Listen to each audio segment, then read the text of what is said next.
Hello everyone. Today in this video we'll speak about one of the important concept which is customer risk assessment. Assessing customer risk is one of the most important steps in creating a good anti-money laundering compliance program. As money laundering risk increase, strong control are necessary. However, all categories of risk, whether low, medium, or high, must be identified and mitigated by the application of controls such as verification of customer identity, customer due diligence policies, suspicious activity monitoring, and customer screening such as PEP, sanction, or adverse media, etc. Now, let's understand what exactly customer risk assessment means. Customer risk assessment is performed to assess the risk associated with a customer by considering different attributes of the customer. And it's rightly said that not a single component or attribute which will define a customer risk.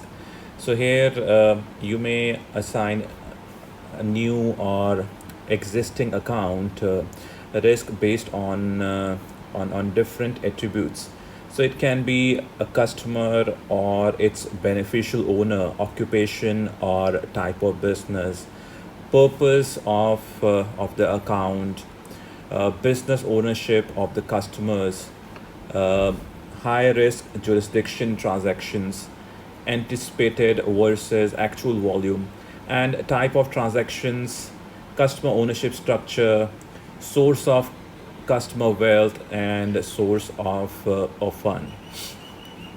Another important aspect of customer risk assessment is that it's a continuous process. Customer risk assessment is performed when we onboard a customer, and we keep on assessing risk of customer during the relationship or the entire relationship whenever he make transaction or whenever he make any changes to his customer profile. The development of AML risk assessment generally involves uh, two steps. First, identify the specific risk categories. We can see four different categories in the current slide, and also conduct a more detailed analysis of the data identified to better assess the risk within these categories. So let's understand the customer risk categories first. So the first one is prohibited. The institution will not tolerate any dealing of any kind given the risk.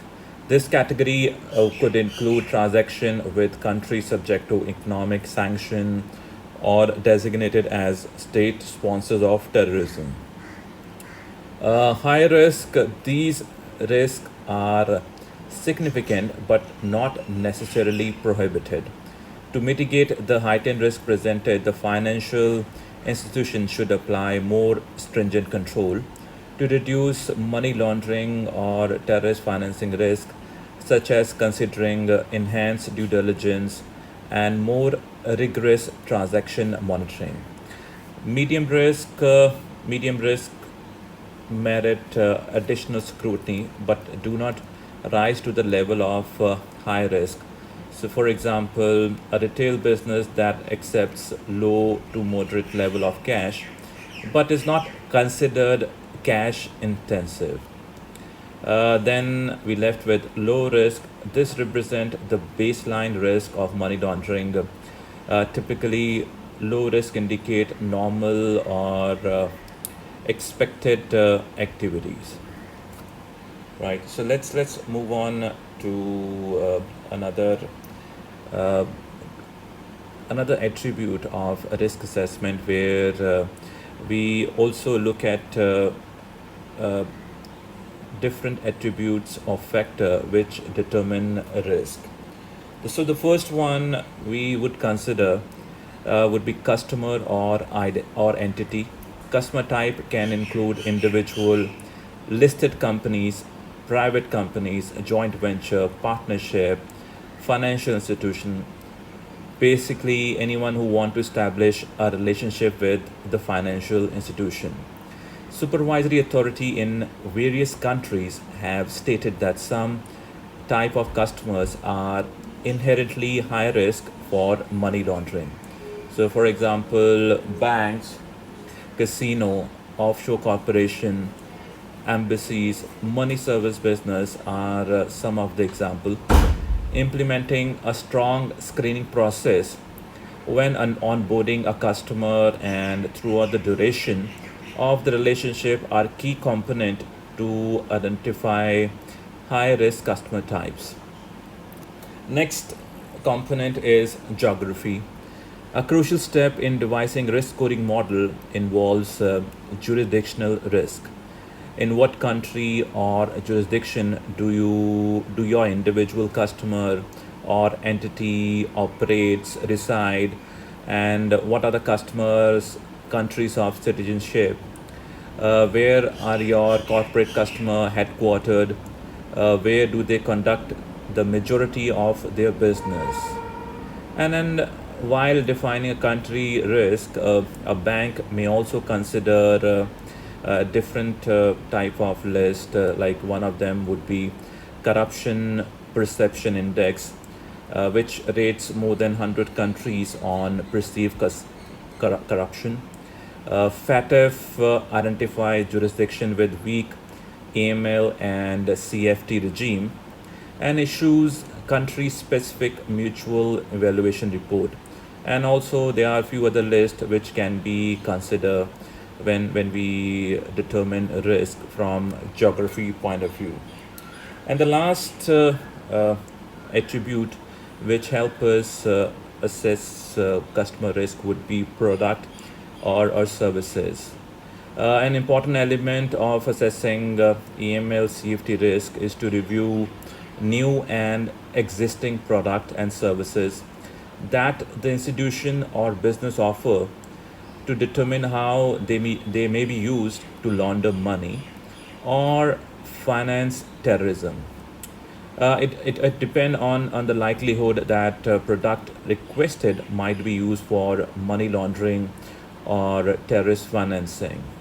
There are certain banking function and product which are considered high risk. For example, private banking, foreign exchange transaction, wire transfer, traveler checks are some of the examples. So that's all about the factor which determine customer risk.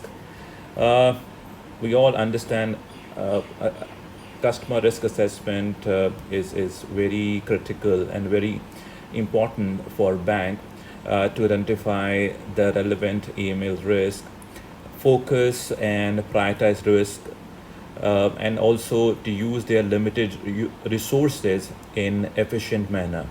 And it can also help to develop guideline for emerging issues and new product. And also, if an institution develops system and procedure to detect, monitor, and report the riskier customer and transaction, it will increase its chances of staying out of harm, away from criminal and from government sanction and penalties. So this is all about customer risk assessment. Thank you for your time today. You all have a nice day. Bye.